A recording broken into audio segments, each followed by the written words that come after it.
Yes, We're we're live. doing it. We're live. Hello, everyone, world, ladies and gentlemen, humans. Here is Rise Up, our show where we talk about responsibility, integrity, service, and empathy in action. And what I like to say, learn what's going on in the world and the difference that I can make. We are joined by our studio hosts. We have Naria Gorder. Welcome back. We missed you last week. I'm sure it was very urgent and important what you were doing. And Iris, welcome back. Good to see you. Good And morning. we have a fabulous show for you today. We have got some articles about climate change, big surprise, and some feel good articles. Maybe a little, interesting, but we're going to get there in just a minute. So, first, we're going to start off. Oh, yeah, Ricky's not here today. He had to take care of something. So, I'll be sharing the UN news, and I'm sure it's going to be just as great as our expert. So, our article today is it's an article published by the UN. And I felt it was kind of timely because last night there was a horrendous storm on the East Coast, or at least where we were. My kids were enjoying the lightning strikes in the sky. They're really excited about it. But I think this is an effect of climate change, perhaps. But the article reads the title is Climate and Weather Related Disasters Surge Fivefold Over the Last 50 Years. But there's early warning signs that we've been able to follow emergency preparedness, and we've saved several lives at the same time. So there's a bit of a reality check, but also some hopeful news as well. So we're going to look at some of the different types of disasters. I don't know how we can go to the next slide. Okay. Some of the disasters that are listed here is drought. We're looking at the last several years back to 1973. Ethiopia was the number one, the worst devastations as a result of climate change. Back in 1983, 300,000 deaths as a result of drought. Also, Sudan had drought. Ethiopia again, 1973. Mozambique, drought. The next one is storms. So Bangladesh, 1970, also 300,000 deaths. And Bangladesh again in 1991. Myanmar in 2008. And the last one is extreme temperature in the Russian Federation, 55,000 deaths.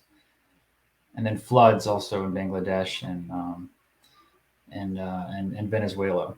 So again, and we've said this before, but the effects of climate change, they tend to hit the more developing countries even more than us.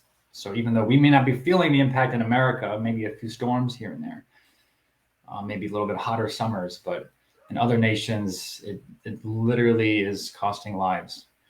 And so at the same time, our technology is getting better to prepare for these storms and things so we can prepare better. But let's not forget our part to mitigate climate change. So thanks, Ricky, for the reminder. And what do you guys think? Are we hopeful? Is this enough that we can prepare for these storms and floods? Or are we just, I don't know, what are we thinking? Well, I know part of the UN's goals for the climate action is to also have all the countries have some kind of climate change plan, because even though if the goal is to try to mitigate the climate change, it's still going to happen to some degree. So you have to be prepared. So that's something that they're encouraging and wanting all countries to do, especially I'm sure like areas that are small island nations and coastal in that aspect, because definitely the water rising is an issue that's going to be happening.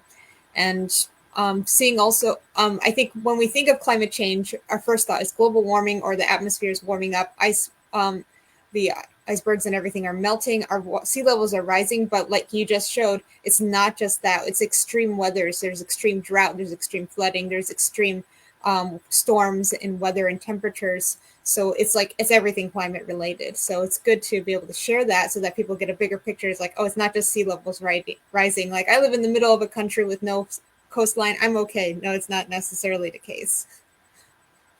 Yeah, that's a great point. And it's we tend to think in just one way, like, oh, carbon emissions, but it's so much more than that. And like you said, it's not just about mitigating carbon emissions, but it's about preparing for the, like, we have to be smart enough to prepare. There's lives at stake here. We can't just complain about, the temperature going up. We need to be prepared. And it's really heroic for some of these island nations whose president had to evacuate their own citizens. I mean, this is not easy decisions to make, but they have to prepare. And so it's really admirable what these nations are doing, even though it's not even their fault that this climate change is happening. So we should, be aware and support where we can.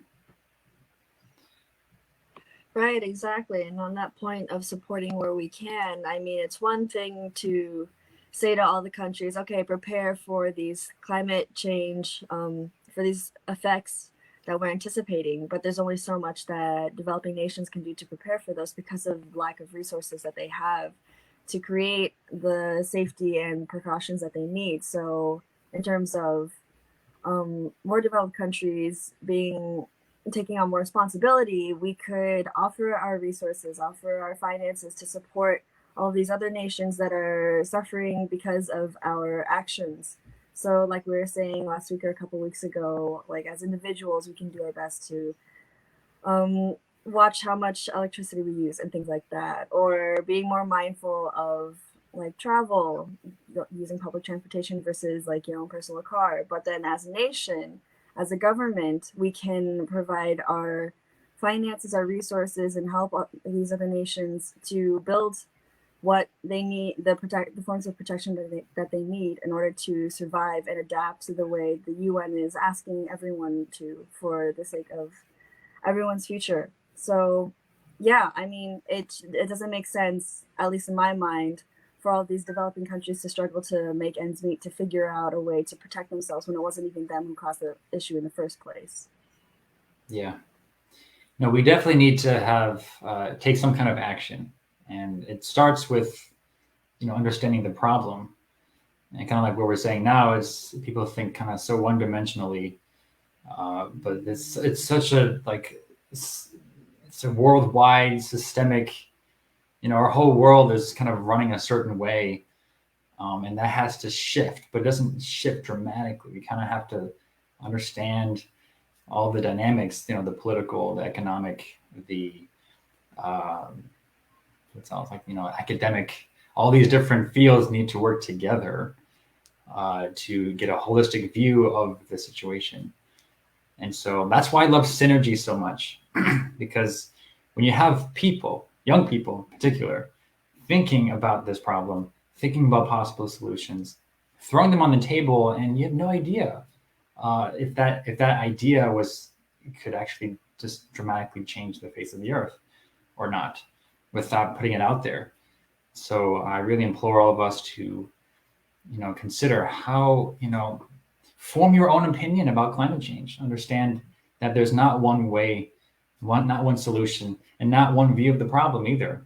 Well, I read an article the other day or just yesterday about someone saying that I think we kind of narrowly are fixed on the temperature of the global climate, but there are so many other metrics that we should be measuring, that we could track to get a better view of which areas we can focus on to improve our climate change in any case.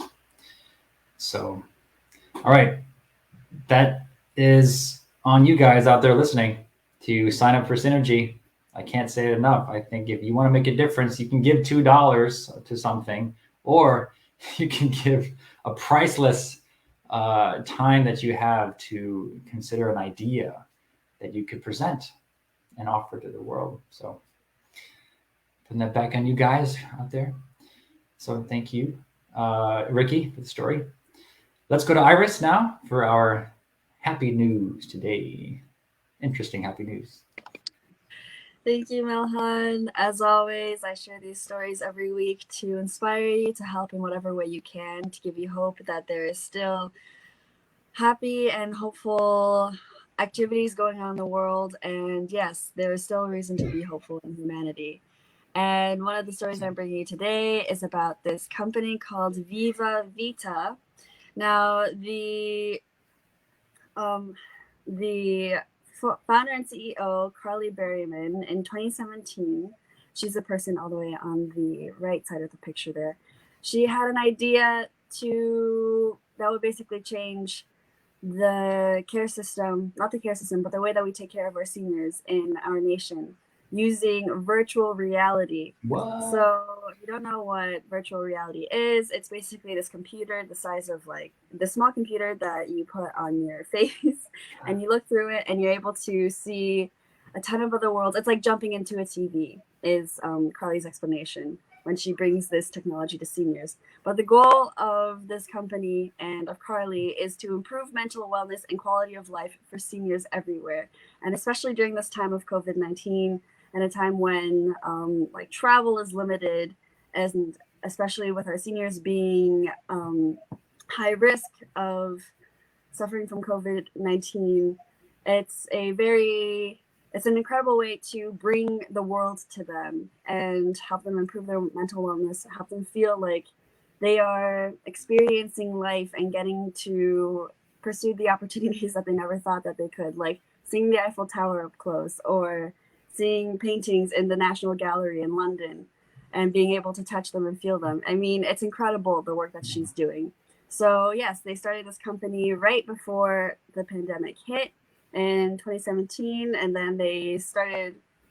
The company really went off in 2019, and they were providing virtual reality sets to many senior homes in her area. And then right up until the pandemic, they were teaching the senior caretakers how to monitor the virtual reality experiences for their seniors. And now, even because the Viva Vita team can't go out to all the senior homes because of restrictions on visiting senior homes these days, they have even taken it a step further and developed a way for caretakers to easily create these experiences for their seniors. And yeah, some stats for you. Over 80% of seniors that have tried the Viva Vita experience have said that they felt relaxed and unstressed. 89% said that their senses were stimulated, and 100% want to try Viva Vita virtual reality again and continue using it. And yeah, I mean, I think it's an incredible way to bring together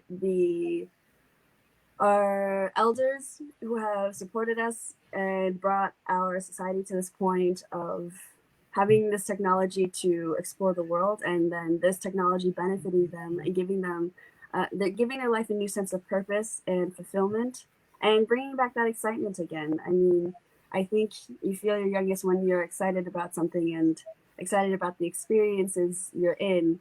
And especially during these times, like such as the pandemic, there isn't a more perfect way to experience the world safely than with virtual reality. So I think that is incredible. And yeah, if there are more ways to bridge these kind of gaps between like technology and our elders and so on, that would be so incredible to see. So yeah, and then my second story is about this foster dad, Peter Mutabazi, who basically lives his life to support foster children and give them the best life possible and a safe home.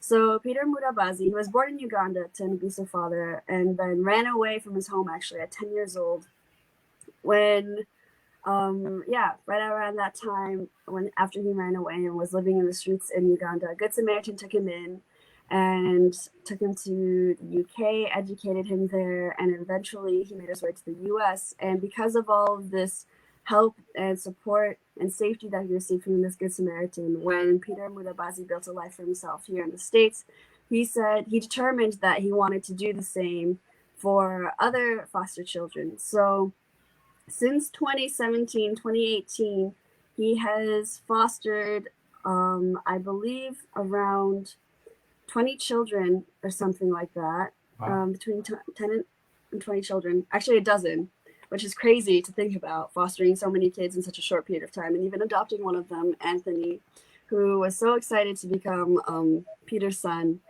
And yes, just this, I think what inspired me the most about this story was how the potential we have to turn trauma into support, into love for others still, that despite the tough experiences we can have in our lives, because of our resilience as human beings and the heart that we have as humans is just so transformational. And if there's one like turning point act of kindness, like for Peter, for example, with this Good Samaritan that took him in, with this one act, he was able to really hold on to that moment and use that to support others and give to others in the future. Like to all of these kids he was able to support, and all of these kids were so grateful that they could find a safe home with him. And he's still fostering kids now, and Anthony, his adopted son, is also helping him with this project of taking care of foster children. And he also feels strongly about his father's legacy in this way. But yeah, again, just being able to turn these painful experiences into something that can still help others, I think is truly inspirational, and that we all have the potential to do. So yeah, those are my stories for you guys today. Thank you, Iris. Yeah, I'm so moved by that. And well, I watched a movie about was it, I guess, foster care with Mark Wahlberg. I'm not sure if you know what was that movie called. Anyway, it was pretty cool, and it made me think. You know what? It might be hard to have a third kid, but maybe we should adopt. Just something to think about, because I just feel like there is enough love to go around. I feel if we could kind of expand our scope, and I mean there are a lot of kids who, with a little bit of love, can, well, maybe a lot of love, can do a lot, and continue forward just like he did. So hopeful there. And the first article about putting Oculuses on old people. I think there's a few different ways you can look at it, right? I mean, one is kind of like, where are we going with this exactly? Starting to look like the Matrix. But what came to mind was the time I spend with my kids. So I think most of the time you try to go outside and do something fun, but what if your kid can't go outside, or if it's like raining really hard, like yesterday? I mean, there's not a whole lot you can do outside, and inside is kind of, you've done everything already. So I do like to play video games with my kids. Even when my kids when they were in Japan, we played like this little Facebook game on there, and it's a way to connect. And what I liked was this company seemed to make that connection with, through a medium that is entertaining, or kind of bring out, de-stressing sort of environments. I mean, that I think it's a good thing. It doesn't scare me at all to see these, virtual headsets on people. I think it's good, as long as there's like that care, that touch, that bedside manner in this case. So Absolutely. That's just my thoughts on it. So I hope the trend can continue. Yeah, it's really great. I mean, when I was reading the article, it's not like the caretakers just slap some goggles on them and then leave the room for 30 minutes, Exactly. It's a way of not just for like the senior to experience the world out there in a safe manner, but also it helps a lot with like cognitive stimulation, quality of life. It's an engaging exercise too, because the seniors, as they're like looking around, they're exercising like these key joints, like, oh, pointing that way, moving their elbows, turning their neck, turning their head to look around, going up and down. And like all of these movements are important. And then cognitive stimulation, the caretaker is asking like, what do you see? What is that? Like, do you see cows? Or what color is this painting? And things like that. So yeah, it's incredibly, it's a very smart tool. It's very out of the box in terms of what we think, like um, what we how we imagine like senior care today. Mm-hmm. That's cool. Yes, that's. I'm sure that can help prevent dementia and you know, things like that for sure. Good. Naria? Yeah, I was thinking it's kind of bringing the young generation's technology to the older generation so that they can enjoy it as well. Because I think a lot of times when you're older, you're not as adept, but you're also kind of afraid to use it because you don't know how to use it. I know my mom, we got her a tablet and she only knows how to use YouTube and a camera on the tablet, and it can do so much more. So I showed her how to use an Excel sheet and how to edit that the other day, and she was so excited when she realized how easy it was.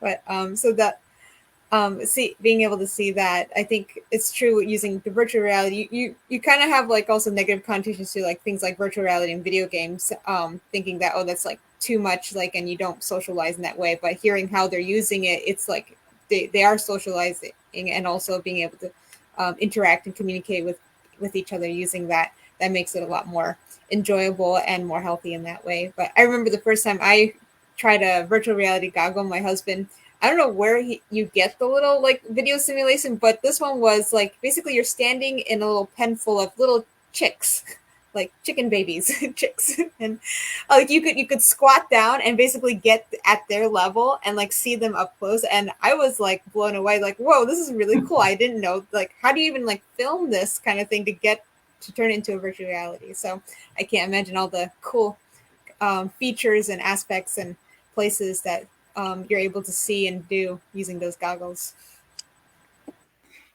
I can imagine a scenario where one of these older folks, like their knowledge like advances so much where they're like super high tech, like they're playing all the latest games and then just like rocking it out there. They have like these like laser again. You have to like you have like a lightsaber and you're killing all the blocks. I'm like imagining Yeah. someone doing that at some point and just like 100% perfect. That'd be a nice video to watch. I'd watch that. I could make it viral. All right. Now I know what your birthday present will be, Milhan. The last time I wore one of those was like 10 years ago. Oh no. No, I played like a basketball game at the mall. Yeah, just like you click it and you shoot baskets or something. That was all right. Yeah. It wasn't as cool as chicks. So I gotta get a better experience. But okay. Well, good. I'm glad we took care of that today. We had a glimpse into the future. And my talk is going to be about one thing, one simple point that will change your life. Okay, you ready? It's all about people. We're just a bunch of people walking around, and I'll tell you what it's not. It's not about all the knowledge you gained in life or this and that. I mean, that stuff's good, but it only serves to grow yourself, another person. And the quote that, and forgive me if I've said this before, but it's worth saying again. But maybe Iris, you heard this before. But you are, Naria, you're the same person you were 5 years ago, except for the people you've met and the books you've read. So again, you're the same person you were 5 years ago, except for the people you met and the books you read. Honestly, the books you read is the same as the people you've met, because honestly, sometimes it's better to read someone's book than it is to even meet them in person, because in the book, they go into detail about the ins and outs of their thoughts and patterns. And so it's all about people. I give an example just now. I wanted to get an A in a class in college, and I was getting a C at the time. And the professor said that if you get an A on the final, then you get an A in the class. I was like, oh, wow, okay, here's my chance. So I was desperate, and I knew I had to apply this sort of idea. So there was one girl who always raised her hand in class and got everything right. And forgive me if you're watching this. I'm sure I forgot your name 10 years ago.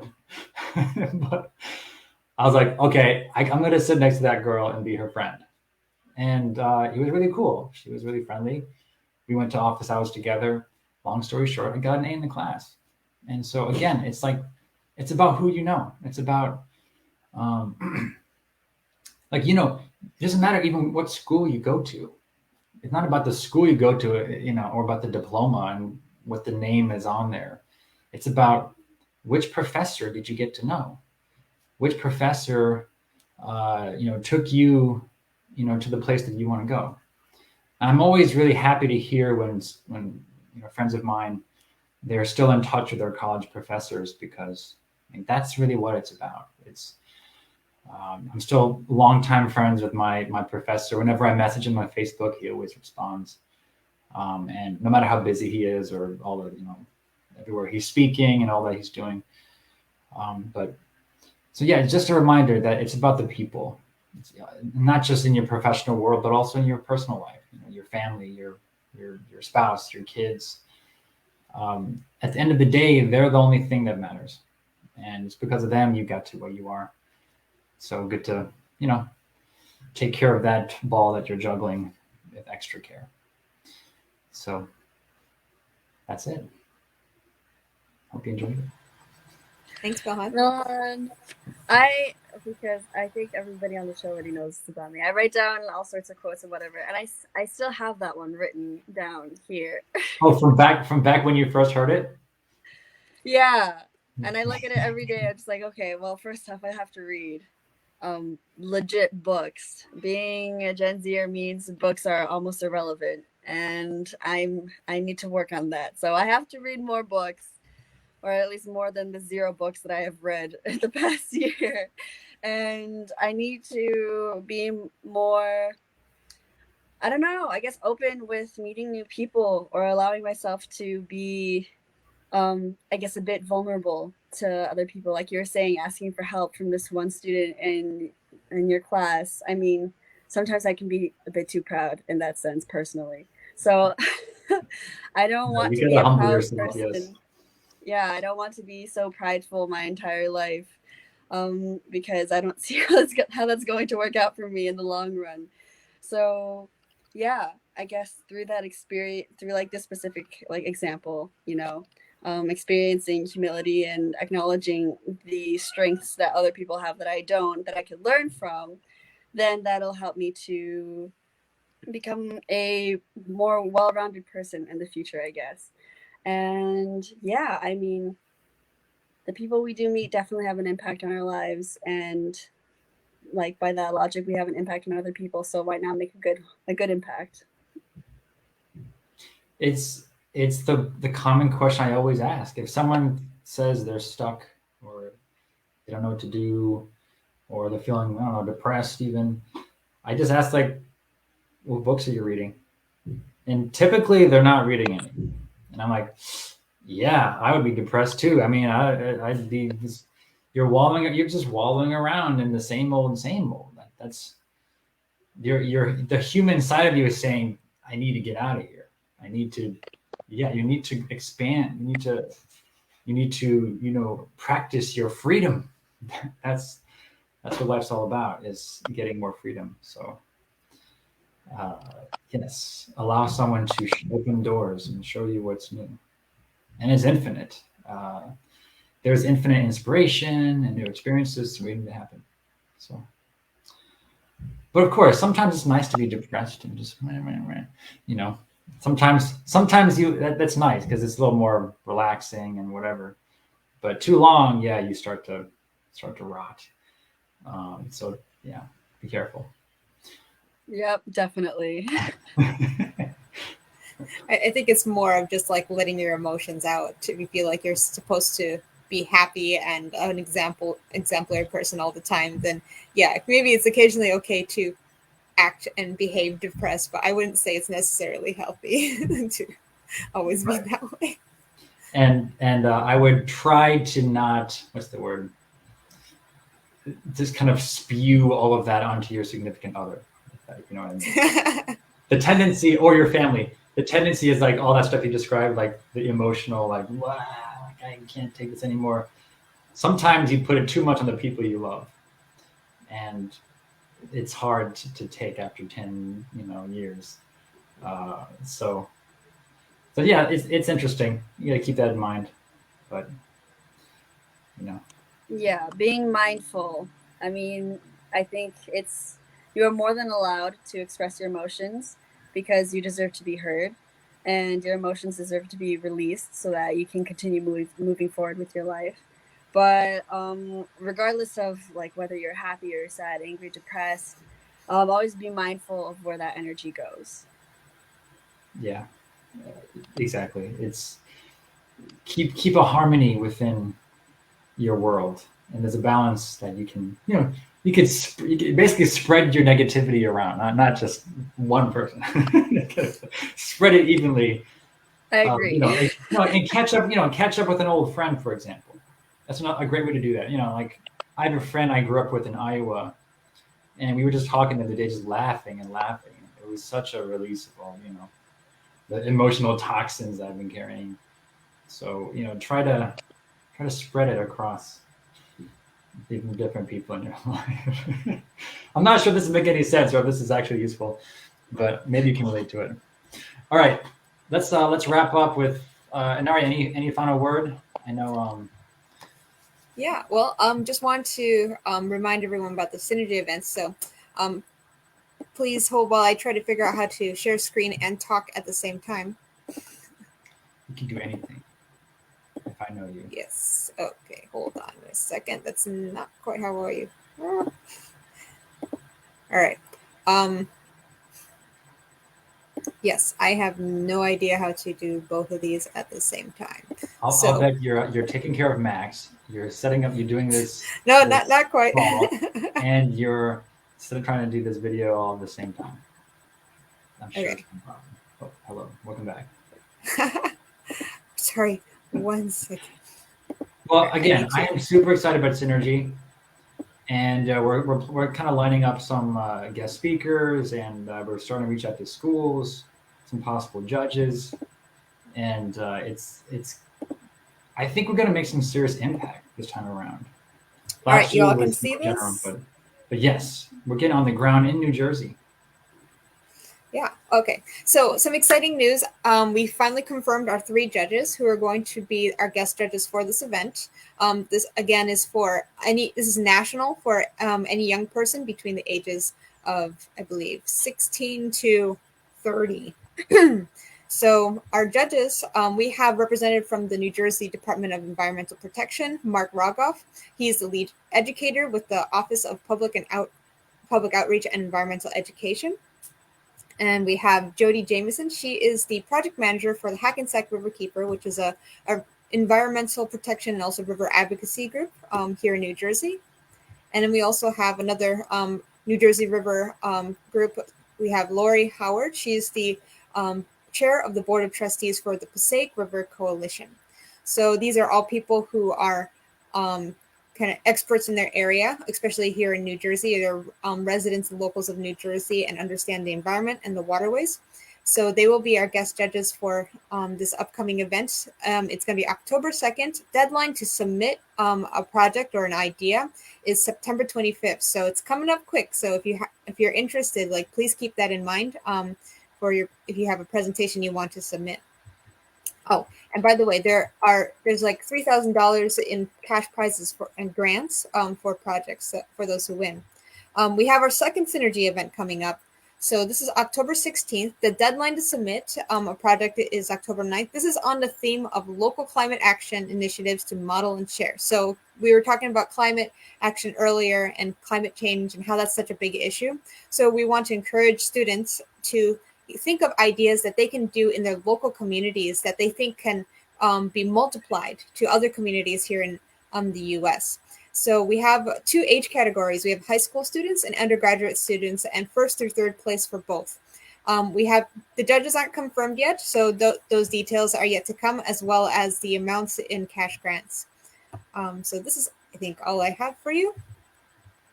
But yeah, it's a lot of exciting things happening coming up pretty quick.